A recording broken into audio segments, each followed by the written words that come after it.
اهلا بكل عائله كنز والناطور. النهارده معانا فيديو جديد. كتير قوي سالوني وعايزين يعرفوا الفرق بين باكوربان انفيكتوس وباكوربان انفيكتوس فيكتوري. الاثنين يا احمد الفرق ما بينهم ايه؟ وانهي الاحسن؟ واستخداماتهم ايه؟ والمكونات بتاعتهم ايه؟ هنعمل ريفيو سريع كده ما بين الاثنين.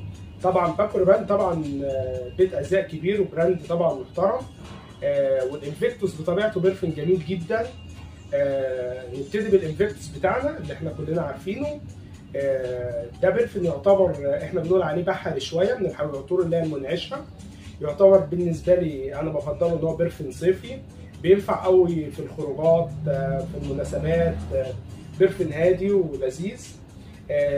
الانفيكتوس فيكتوري انا بالنسبه لي بيرفن شتوي شويه، لان النوتيتات بتاعته شويه فيها عنبر، فيها توابل، فيها زهور.